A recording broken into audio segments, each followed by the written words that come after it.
Hello, in this video we'll show you what could be one of the causes if you have a problem with the CD changer on your Mercedes ML164. One of the causes could be a blown fuse, so here in the video we'll show you the location of the fuse for the CD changer. Before I show you the location of the fuses, first I'll show you how to test the fuses, if they're good or bad. I'll show you how to test the fuses using a multimeter and a test light. First I'll show you how to test the fuses with the test light. For this purpose we need to turn the ignition on. This is the test light that I'm using. We need to attach the cable of the test light to battery negative or somewhere on chassis ground. Then we're going to start testing the fuses with the test light. On the fuses there is two pins, you can see them right there before the 30 and after the 30 there's two pins where we touch them with the test light, and if both pins light up, that means the fuse is good. If only one pin lights up, that means the fuse is bad. Sometimes none of the pins light up, that means that there is no power going to that fuse. Next I'll show you how to test the fuses with a multimeter. This is what the fuse looks like. You can see that contact in the middle that is connecting to the two pins.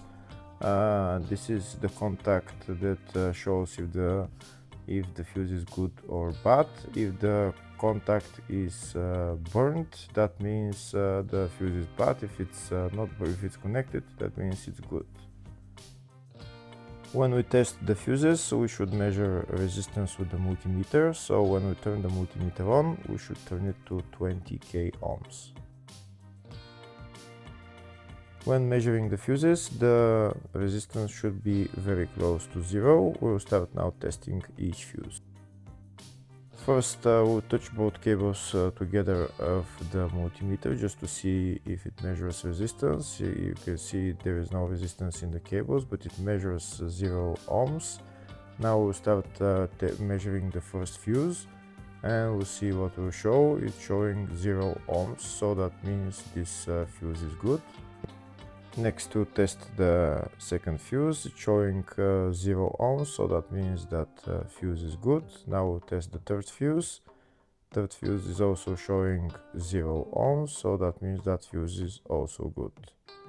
Next we'll test the fourth fuse, and it doesn't show 0 ohms, it says 0L, which means open circuit. That means that fuse should be bad. Now we'll see what the condition of the fuse is visually. We can see that contact in the middle that's connecting to the two pins is broken, so that's why it's showing open circuit. That means the fuse is bad, so it needs to be replaced.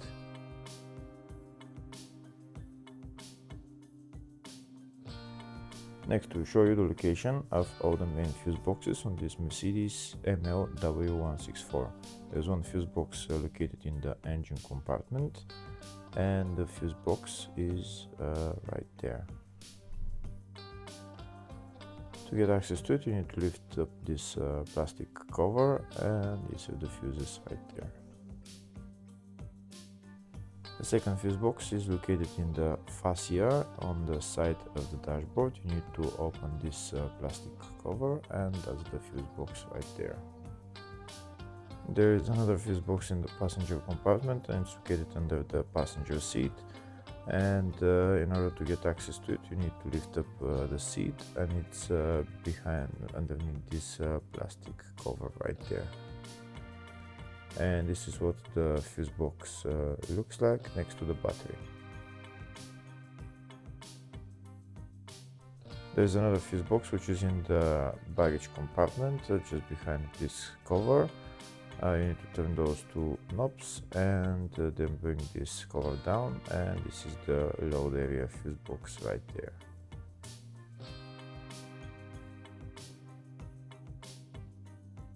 Next we'll show you a diagram of all the fuse boxes on this Mercedes ML164. The fuse box in the engine bay 1, load area up to 2006 model, load area after 2006 model, engine bay 2, under the seat fuse box, and the fascia fuse box. Next, we'll show you the location of the fuse for the CD changer on this Mercedes ML164. The fuse is located in the fascia fuse box and the fuse is F14, which is right there. Hopefully the video is helpful. Please like and comment on the video and subscribe to the channel. Thank you.